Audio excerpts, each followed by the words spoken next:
Yo, good morning. What's going on, everyone? Seth Miranda with Limor Garfinkle. Hi. How are you? We are at the 42 West 18th Adorama store right here. This is not green screen. You are welcome to come through. So feel free to come by if you guys are looking for anything. But before we get going with this awesome woman right here, I want to shout out our sponsor today, which is, boom, Printique. That is Adorama's printing division. And Limor actually has an amazing... Yeah, you actually do use them. I use them all the time. She's got a gallery show tomorrow with some other amazing female photographers at the gallery space in Brooklyn. We're going to talk about that in a bit. Yep. And you're going to see some amazing work. I promise this is going to be awesome. And I want to thank, because we can't do a show without, well, you don't drink caffeine, but... I don't drink caffeine, but I drink coffee all the time. I love the flavor. Cheers. Gotham Roasters, thanks so much. They're one block up. It's really good. I told you it's good. They're one block up on 19th Street, so go check them out. Tell them Adorama sent you. And yeah, let's just jump. I haven't done this show for a few weeks. You guys saw the NAB edition of this where we did it recorded. I know, guys. But now we're live again. We're here for you guys. Oh, I had the lower third up. That's Gotham Roasters. That's Printique without the logo. Sorry, I'm a little rusty. Let's go back to this and go back to this. All right. So Limor is a pro photographer that had quite a journey, self-taught. You came from the ad world. Mostly self-taught. You always learn from other people. Yeah, of course. And that's just how we all are, right? You came in through the ad world, the advertising world. Then you were like coordinating that kind of stuff. Then you ended up at you wanted to do art directing, so you went more towards that direction. Yes, I worked as an art director at a small ad agency in the city. Did pretty cool stuff considering the size of the agency. Really great campaigns. Yeah. And then actually they also gave me a chance to photograph some stills.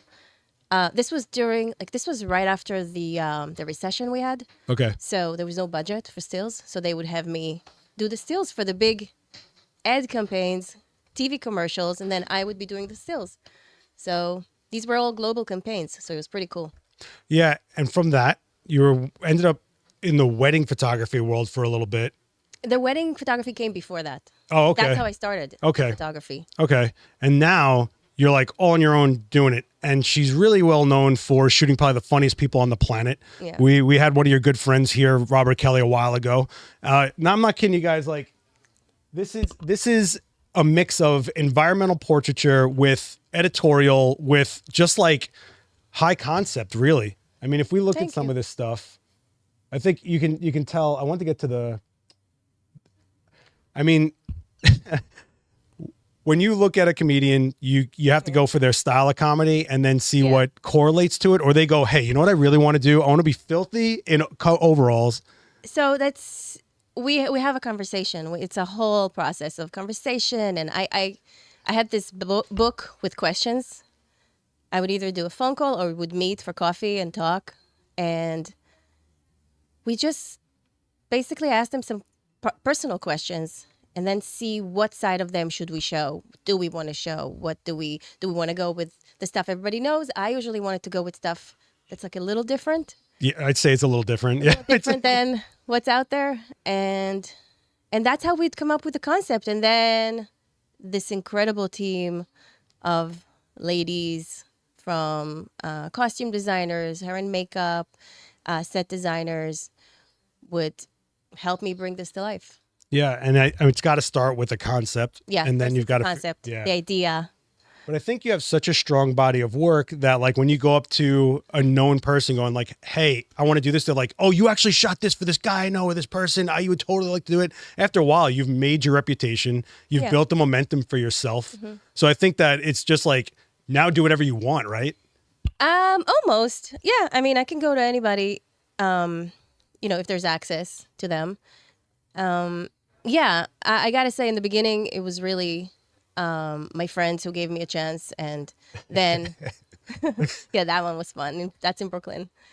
And then the comedians, it's a pretty small, tight-knit community. Yeah. One hears, oh, you did this, guys. Oh, yeah, I want to be in that, and then that's how it continues. It's like we always say on this channel, this industry, especially freelance, is built on relationships. If you did right by people and produce quality, they're going to want to work with you, right? How did you end up with comedians, though? I've always been friends with comedians. It's funny. I thought my comedian friendships started when I moved here, but because when I first moved here, the first people I became friends with were comedians. And but then I found this old article from back home that I'm actually interviewing a comedian, and it was this article. I worked for a hotel, and it's like, oh my God, I actually was friends with comedians even back then. So I've always been attracted to comedians as far as their personalities. I come from a very funny family. My mom was our family comedian. Okay. She would put up stand-up in the living room, just make us all laugh. And comedians are my people. They're just best people. I'm with you on that.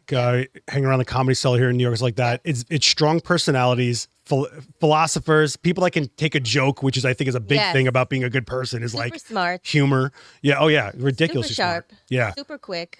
And it is a tight community. I was sitting with Bobby at the Comedy Cellar, and all of a sudden this guy sat down. He was like, "Who are you?" And I was like, "Oh, you're a comedian." Then he shook his hand. Right as soon as that barrier was down, he's like, "Okay, we're best friends now." No, they're amazing.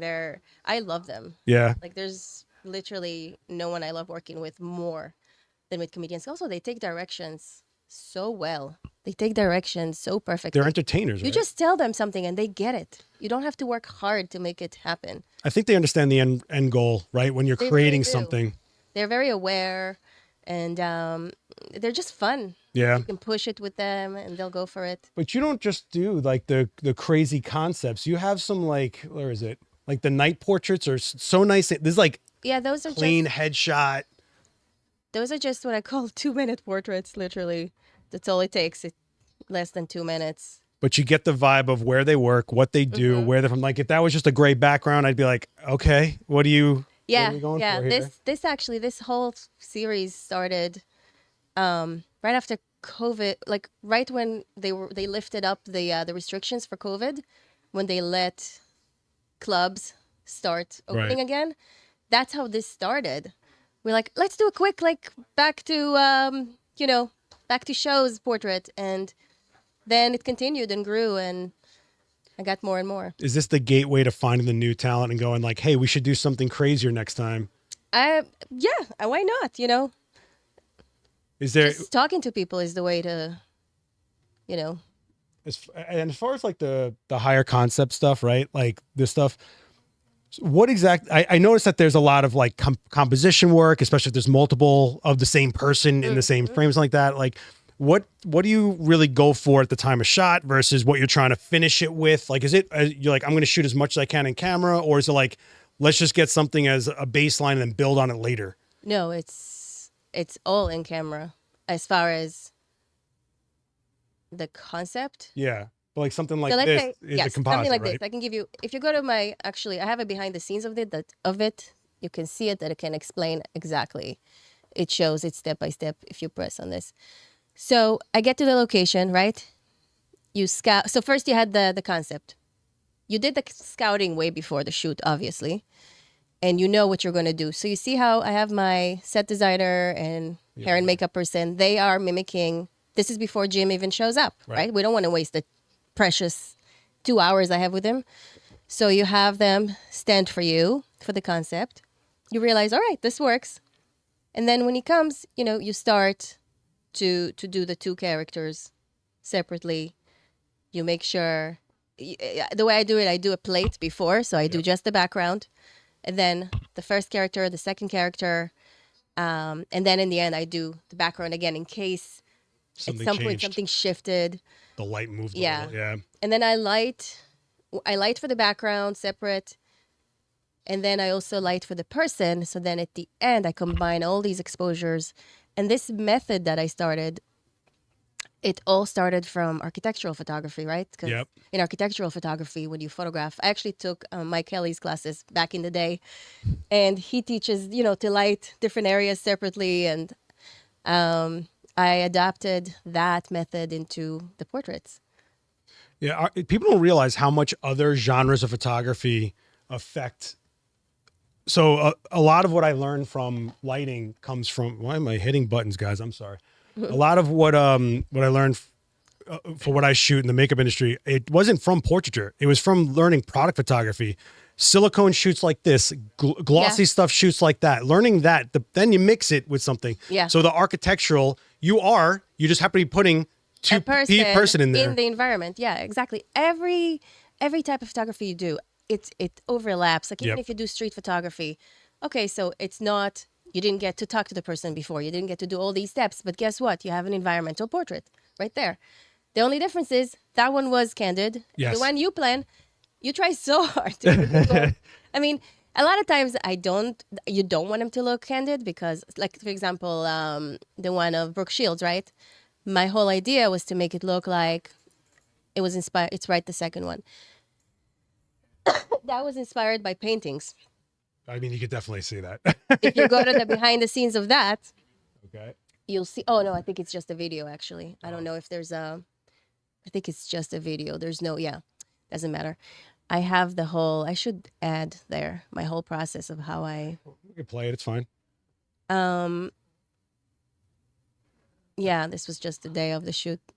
But before. I mean, you can tell it's Renaissance paintings. Yes, the paintings of queens.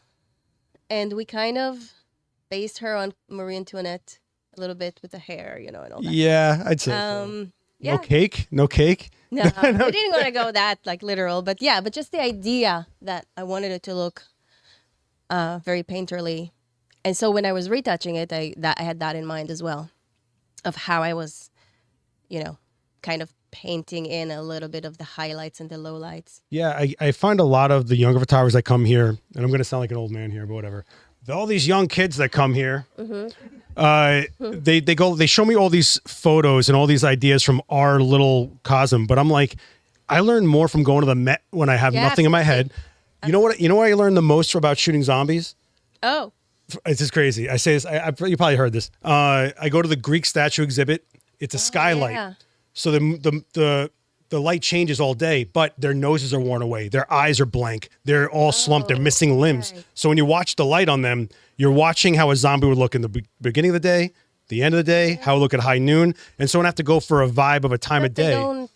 Are they out during the day? Yeah, that's vampires. Oh, I don't know. No, I know. Zombie stuff. Zombies have very few rules. They're just your zombie photos are so cool. Actually. Thanks, I appreciate it. How does that work? Like, how... I kill someone and wait for them to come back. No, but makeup artist, is that also like a thing where you cooperate with the whole? It depends on the job. Like sometimes it's like, hey, we just made this new makeup. We need a makeup that will show this product. We need something for packaging.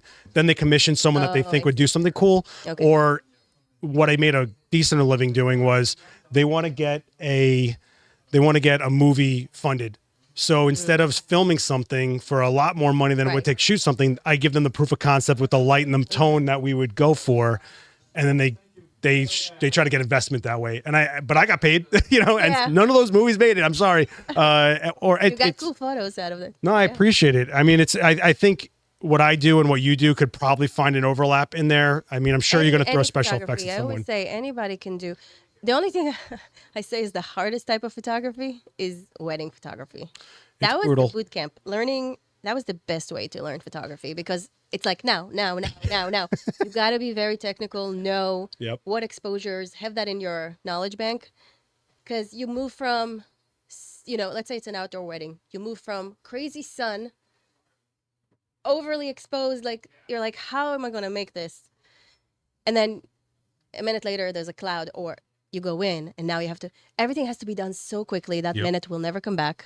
Yeah. And it's for a client that may not even be knowing what you're trying to go for or something like that. They just have this fantasy vision in their head of their 15 minutes of fame with their family. And also like some brides are known to be a little testy. So. Nah. What are you talking about? So, you have to like develop that yes, of course. And, you develop that. Look, I've shot 2 weddings in my life. Never going to do it again.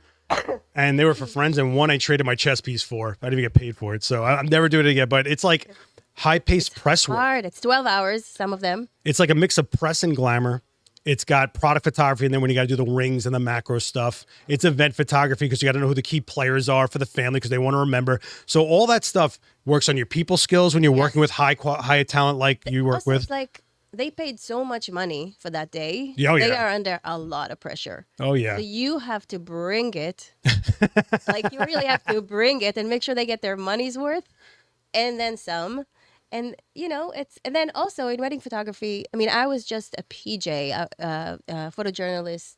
You know, I was the second shooter. I wasn't the main guy who does those. Which is, I think, is the best part. It's the best. Yeah. You get the best shots, in my opinion, like the candid stuff, the stuff You go look. the stuff that people at the end of the day, that's what they want to But that's where street photography takes over a little bit. You notice gestures, you notice things happening the moment. Yeah. That's where that overlap hits. Yeah, but what was I saying about you want to make sure, but also don't forget that in wedding photography, then it's a word of mouth thing. That's how you get your next. Yep. The studio gets their next and next, so you have to perform, and it's How do you feel social media has changed for your clientele? Because I feel like we used to shoot for the client and whatever they did with it, they did with it. Now it's like, I mean, you're doing your own BTS videos. You're very aware that it's also part of the process to show that. I mean, do you think that something like shooting now for someone like for Jim and then him sharing it is part of the boost to getting the next client or getting the accolade? Or I'm not an expert on social media when it comes to my social media because I have a love-hate relationship with it. Don't we all? I'm a very private person, and putting anything out there, it's kind of a struggle for me. So I push, and I know that people want to see how it was made. But also, as the photographer, you do want to have that memory of that day. Yeah. I know before social, my whole career before social, I'm always telling people what happened, and I see it in my head and I remember what it was like. And then I'm like, man, if we just had camera phones back then, I could have figured out a way to do BTS. But back then I carried an Olympus Epic in my pocket, which was literally the size of a roll of film and a battery. And I shot so many 4x6 prints on that, but I have probably tens of thousands of prints just sitting in these buckets in my place going like, you gotta scan them in. yeah, I'm good. I know. I'm all right. When I'm gone, someone done do it that, during right? COVID. Oh man, give me COVID projects now, like 4 years later. Thanks. No, I think it's important that we remember our process because it's just how we build our skill set, let alone understanding that we work in such a variable. Anything can happen. Light can change. People can interrupt stuff. You lose half your time because an agent wants to pull somebody, all sorts of stuff. But remembering what you did the last time something like that happened gets you out of that spot. Yeah, I mean, repetition is key it's practice really, right? Because the more practice you have doing something, the less you can get tackled. Because things will come up. I had shoots where the camera just stopped focusing. Yep. And you're like, is it the lens? Is it this? You know, you change lenses. What is it? You can't figure it out. That's why you need a backup camera in your bag all the time. Like, you can't, nothing. And then let's say it's not even a technical thing. Let's say it's just sometimes you just feel like you're not seeing it, you know? It's just not happening. Oh, yeah. You got to make it happen regardless. You just calm down and, you cool down. You just in your head and you're like, what's my vision? And you regroup. I think the more practice you have, the less likely. Yeah, I think the creative is the one, the stopgap that makes me get the most stressed out because it's very hard to just have an idea come through to you.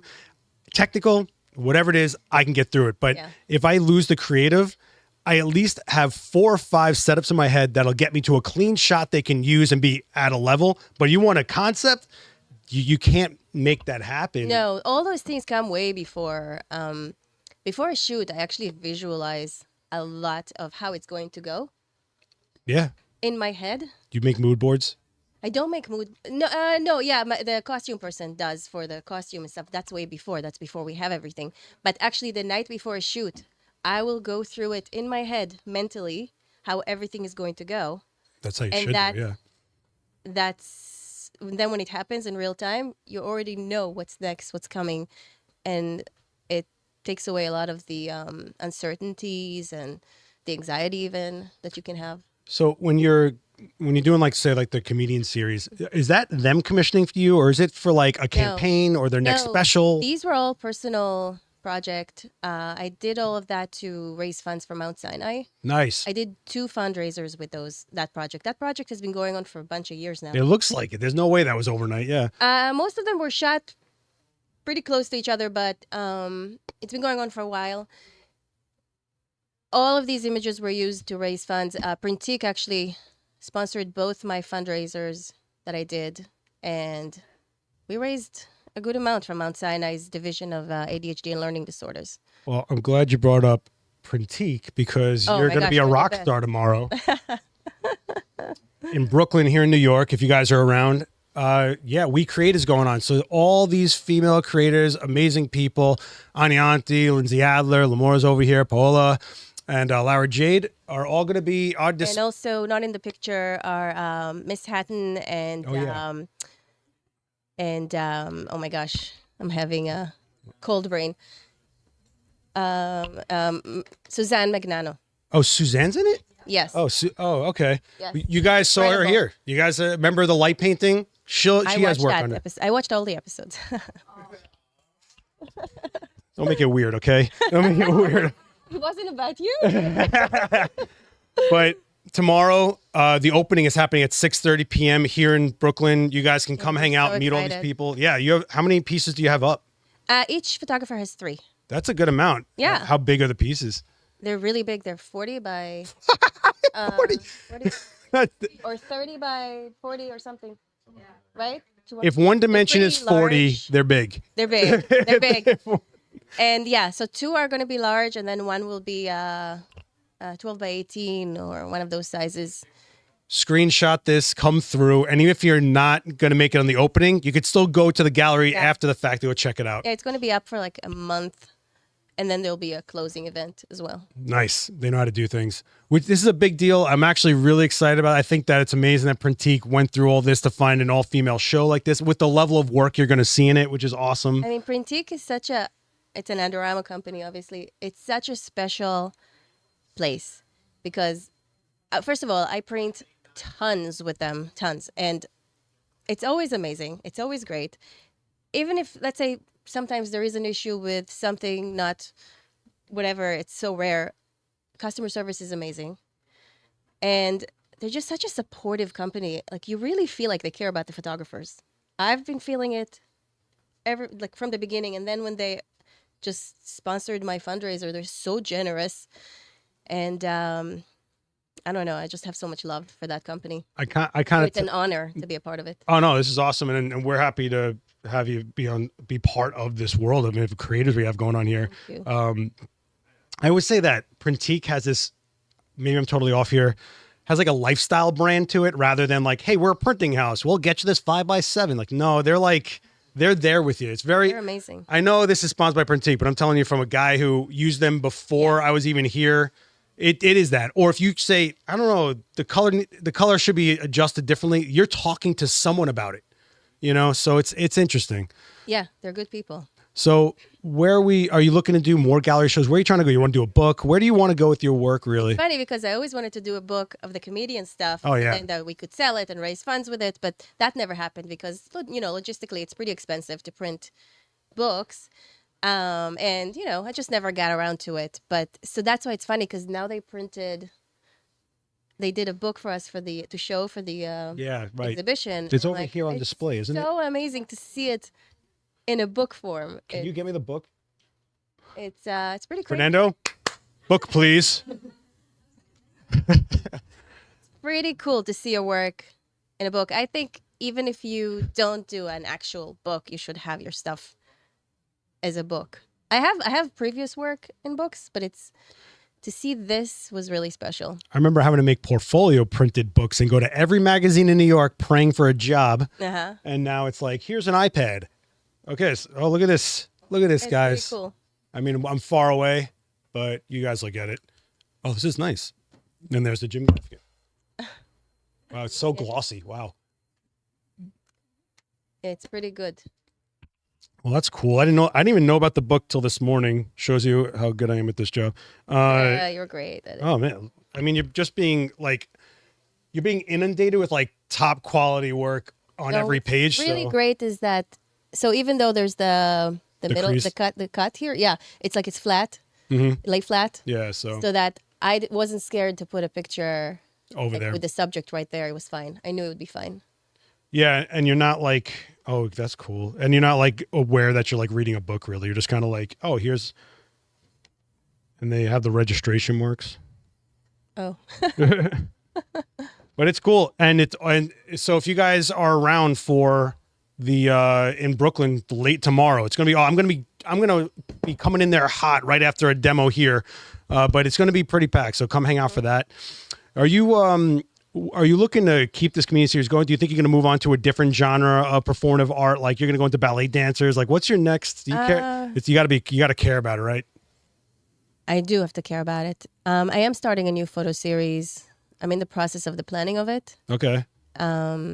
It's related to another subject, but the comedians, I don't think I could ever stop with the comedians, whether it's going to be for fundraisers or different. I mean, I've done also covers for albums and, they hire me to shoot their special tapings and stuff like that. This project, look, it wasn't cheap. It wasn't cheap. Let's just say, even though I got, the locations donated, and in the beginning it was out of my own pocket, the first round. Then the second round, actually Louis Black sponsored. Oh my God. I love Louis Black. And then Printique sponsored the first and the second round as far as the event. But so the shoots, at first I paid for everything. And I was inspired by Mike Kelly, who did, Mike Kelly? Mm-hmm. So he did this photo series, Pan Am. Oh, yeah. The airline. That's his passion. His passion is airplanes, right? Yeah. And aeronautics. And that was an amazing story of a brand. Such a cool thing he did. And I asked him, I said, Mike, who paid for all this and how and what? Because I was a new photographer at the time. I've only been a photographer for 14 years, I think. So only 14 years, guys. Yeah. That's an adolescent child. I've only been a photographer because that was really it's a good amount of time, man.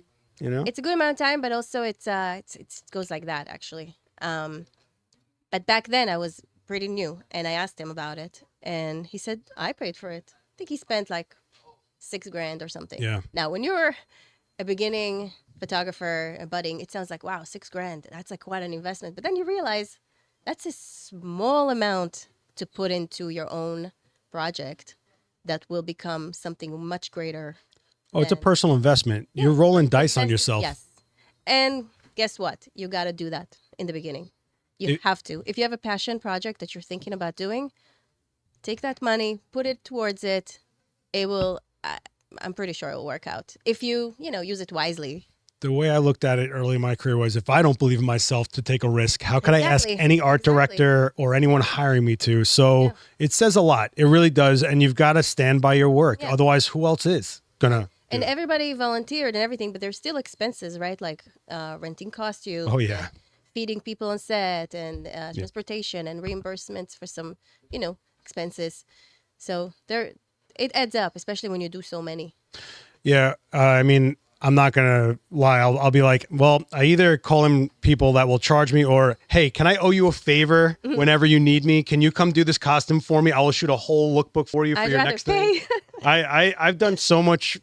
I mean, look, I built this space on favors. Like it's a network. It's a community. It really is. And people that understand that get the most out of it. Yeah. But yeah, I firmly believe that you've got to invest in yourself if you expect anyone else to.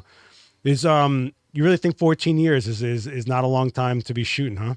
I don't think so, compared to the fact that so many of the photographers I know started when they were teenagers. Yep. And I started, I don't want to say when, but yeah, I was not a teenager. Let's just put it this way. Not even close. So, it was a second. I mean, to be fair, the teenage years when you're trying to start, you're making the dumbest moves, thinking the stupidest photos are awesome. And so you just skipped all that. I taught a semester at a high school. I was invited as a guest teacher. That's fun. Yeah. And they were 16, 17-year-olds, and they were pretty advanced at their thinking of how to approach subjects, and I was really impressed with that. I think that's because of the era we're in, right? So when I was growing up, there was nowhere to publish your work. Now you can put it out publicly, hear feedback, and go, oh, I didn't think of it that way. Yeah. When I was 16, I was shooting for BMX magazines. That print went into a shoebox, and I went, awesome. Now it's like it goes up somewhere. People, so I think that's especially now that you're growing up with a camera in your pocket, you're understanding composition faster. You're looking for light differently. You're noticing moments differently. Also, your definition of what's a great photo changes. Yes. Because I remember when I just started, I'm like, oh my God, a close-up of a flower. That's like, to me, was the ultimate professional. That's the retirement photo. That's that and birds. You're like, I had a good career. I'm like, all right, it's a photo of a flower. Like, okay. I mean, not to this flower photography, but I'm just like, your definition changes dramatically. When you're younger and starting out, you're chasing the shots you think you should take rather than the shots you know you're going to want to create. You go like, well, people shoot peeling cracked paint. I guess I'll shoot that macro shot. Yeah. You know, like, but that's just what you think it is. And also your, whatever you think your specialty is going to be in photography might change. Absolutely. I always thought it was going to be photographing families. Oh, yeah? That's what I thought. Then I realized you have to deal with families. And no, so it's like, okay, maybe not. But then again, Should do comedian families. no. But then you realize, okay, when I was photographing these families in front of their Christmas tree, that was an environmental portrait. Yes. So then that built that skill. Like, you just build without realizing you're building towards what your actual passion going to be. Yeah, and you've got to be open to it. I mean, Yeah. my career started shooting film in the street with BMX and cops chasing me, and I was like, I'll never be in a studio. It's so boring and empty. And now it's like, I wish I had a studio. oh, forget it. Yeah. Rich in the chat is asking, do you retouch your own work? Do you do all the post? Of course. Yourself? I'm Yeah. too much of a control freak. Oh, I couldn't sense it. I didn't feel it at all. Come up. No, it's okay. I think I hide You it. just know what you want. You know how to get there, and you go do it. You just don't play games. It's just honestly, look, when I'm on set photographing, I'm in flow. I'm in the flow.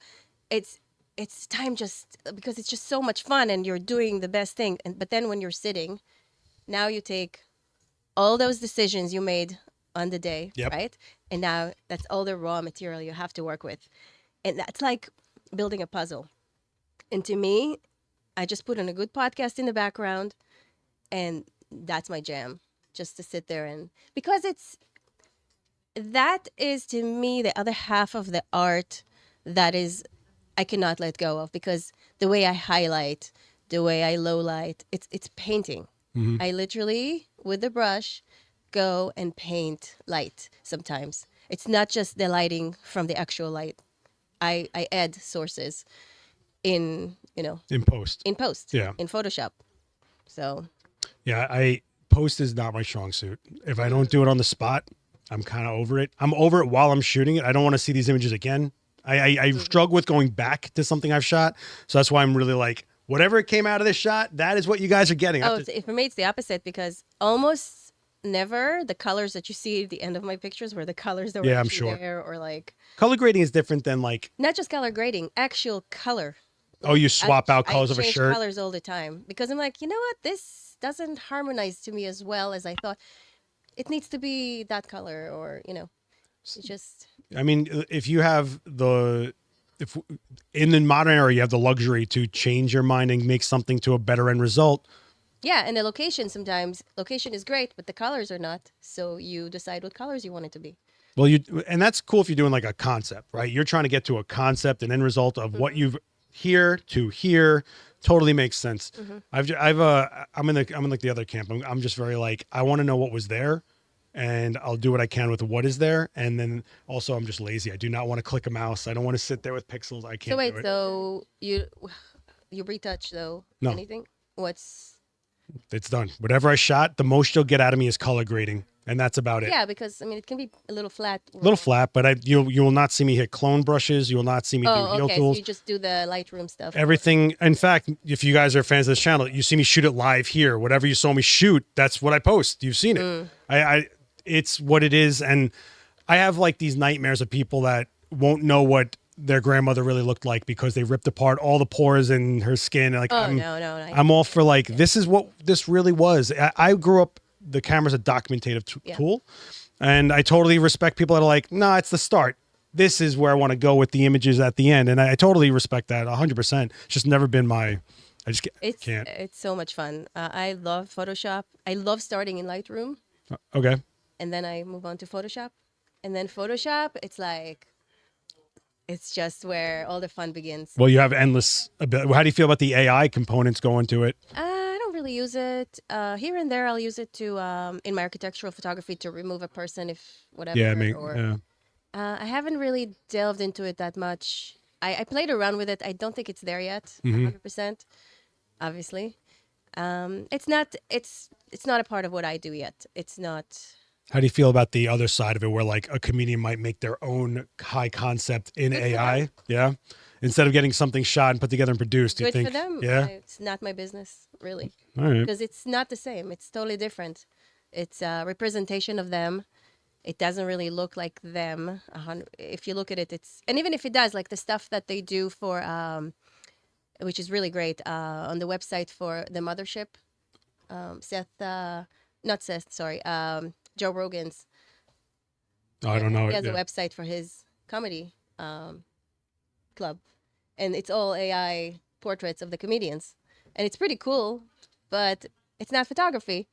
And Yeah. okay, we're a little infatuated with it right now. I feel like it's a phase. People are going to realize there's no substitution for an actual photo shoot.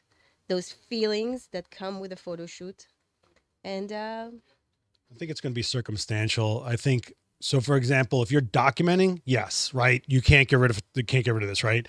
But if you go to like something, you look at the Subway ads and like they need a guy holding a wrench to be a plumber. I could totally see them going like, we're not going to go buy stock photos. Well, mid journey, yay! And I'm like, this is where we're going. Oh, that's fine. You know, Yeah. it's their choice. I don't have any like feelings towards it because I haven't really. And there was this one photo competition where this person pretended that it was a photo. Right. You heard about it? yeah, they It was won. AI. It was AI. Yeah. And I was like, how do you do that? Like, that's nuts. It is nuts. I mean, we're so early in it and it's happening so fast. It's just so hard to pinpoint where it's going to go, where it's going to be applied. I guess the sixth finger wasn't a Oh, God. indicator, or the third eye, or Oh, my God. The early days of like the mutant hands Yeah. was just so wild to me. But people had fun with it. But now it's just getting that much more and more and more. And you're just, where are we going to be in 5 years? Like, so it's kind of like, I don't know. I just think that I'm with you. I don't think we'll ever get rid of the human aspect of going, no, I wanted a documentation of something that was there, not a computer guessing what it is. Yeah. I mean, I know some photographers who get inspiration out of AI. They'll put some words and the concepts of what they want to shoot, and they'll get inspiration, and that's beautiful. That's great. Yeah, it's like a fast generative mood board at that point. Yeah, You're kind of like, what would why this not? look like? Stephen Listen, Colbert if it helps bunnies. your creativity, use it for whatever. I have no, I don't know. Yeah, I haven't think delved into it yet. I think that's the question right now. Is it a supplemental tool or is it going to be the tool that replaces? That's what I think people are questioning right now.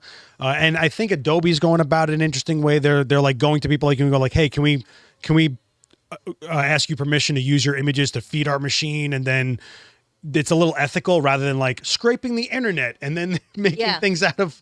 I mean, they've had images show up with other people's watermarks in it, and you're like, because it scrapes the internet, wow. finds something on Google Images and goes, here you go, guy on stage. It's like, what? So it's a very weird era that we're in. It is. It is. And look, like every stage in technology, there's a little bit of a awkward era, right? They'll figure Absolutely. it out. As long as it doesn't kill us, they'll figure it out. As far as your workflow goes in post, are you a Wacom user? Do you use a tablet? Are you sitting there with a mouse? I both. Yeah? Both, yes. I feel like people that are like Wacom for life. Tablets. I have Wacom, I have everything.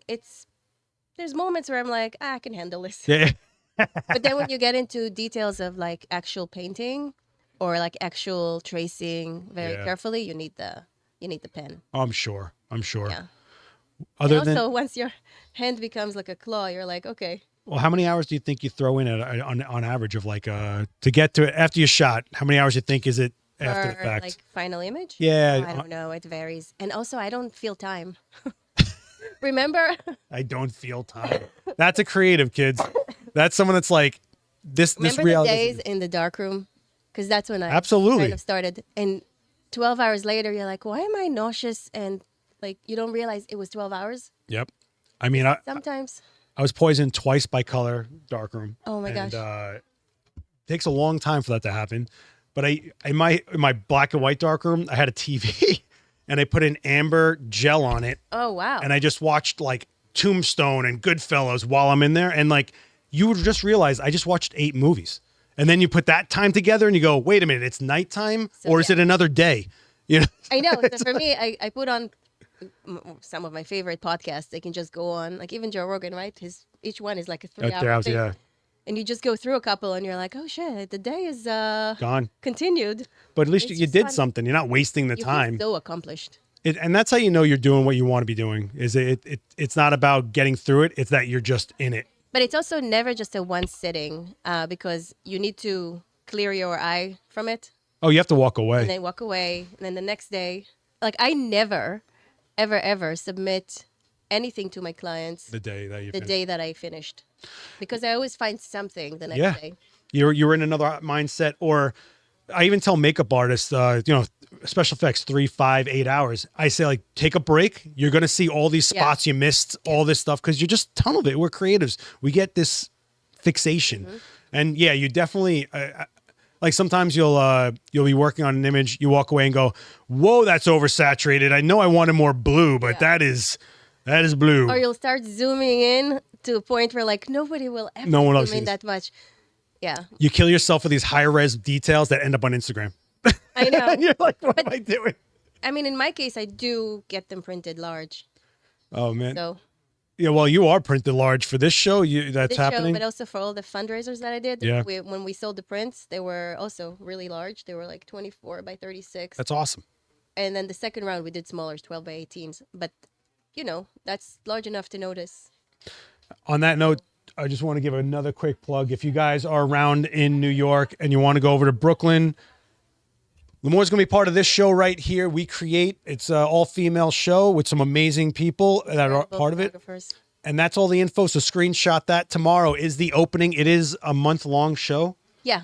It's going to be on until June. Yeah, June 20th. Yeah. So you guys can come check out that, meet the people that actually created the stuff that's on there, large prints.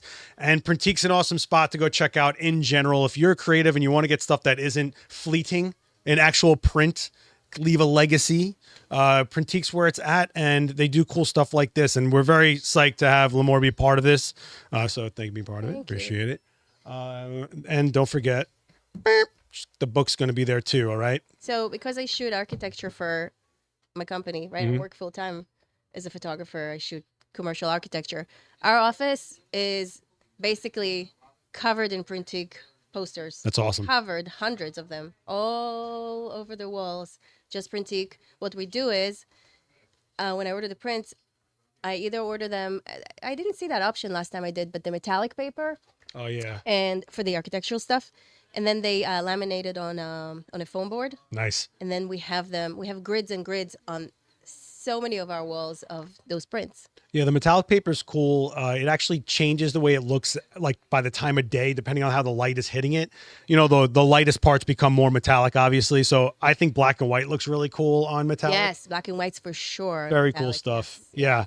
Yeah. Like that silver, It is silver. like back in the day. Yeah. Yeah. Yeah, it's where it's white is like a metallic silver tone. So you can just imagine how that looks. I'm sure you all have seen some version of it, but there's a lot of options over at Printique, and it happens right here in Brooklyn. It's New York. It's yo. right here, so they ship really fast. So Robert Z can't wait for the show. Madtown is saying, I was asked to use Mid-Journey photo for a poster. The human skin was so fake that I wanted to use a stock photo from Adobe, but the client said no. Interesting. I guess in the end, the work only matters for who's paying for it or absorbing it. So what I said is like, if younger kids are growing up okay with absorbing a certain type of content, then that becomes a norm. Like when I was growing up, you didn't have low res Instagram. It was like prints, perfect. Yeah. Now it's like, that's good enough for this. Right. If they're used to absorbing images like this, that might become a normal. I don't know. Yeah. Oh, scary. Yeah. Oh, well, listen, this has been awesome. I'm very excited to see the show tomorrow. If you guys, the links are down below for Limor's webpage. You can check out more bodies of work that she's been working on. There's a lot. I mean, you are a busy, busy human. So go check out her Instagram, boop, here, whack. And you know, if you guys want, if you're watching some playback, drop some comments. She'll check him back, I'm sure, and we'll see what's going on. But for now, I want to thank Printique for sponsoring this. If you guys are looking to get prints made, boom, Printique. Like I said, it's like a lifestyle brand. She's a big fan of it, obviously, and the best. And they're putting on this gallery show for these talented women that are going to be showing some amazing work out there. I'm not biased, honestly. Even before any kind of relationship with, they were always my choice. But that's how relationships go, right? Yeah. Like, I've been with you for like years, and hey, we really like your work, so why don't we feature you? Well, that's awesome. Yeah. Like, they support photographers. there's too many printing services that are like, upload here, shipped by robot tomorrow, and you're like, this looks green. What happened? Yeah. You know, There's no one to talk to. There's no one to talk to, and these are people that are printing, looking at it and going, this is, and notes and all that stuff. So, yeah. And I'm not surprised because the actual people, now that I know the people behind the scenes, now I know why they're so particular. It's so great because everybody is just so caring and they're so nice and they're so passionate about being there and doing the right thing. So it makes a difference. If you run a print house and your prints aren't psyched, you know, like people aren't psyched on the quality coming out, it's going to affect you too. So they got skin in the game on this. Yeah. Well, listen, I want to thank you so much for coming on. Thanks for having Maybe me. we'll have you come back and do kind of like a talk or a demo or something one day. You're more than welcome to. But for now, guys, don't forget to hit subscribe. And also, there's more events coming out of here on the Adorama Events channel. If you think you're subscribed to it, you're probably not. So go check out Adorama Events right here on YouTube. Hit subscribe. I'm actually going to give you a QR code here somewhere. Scan that. Be part of this. And if you're in New York, 42 West 18th Street. One more. Thank you so much. Thank you for having me. All right, let's go get some nosh. Later, guys.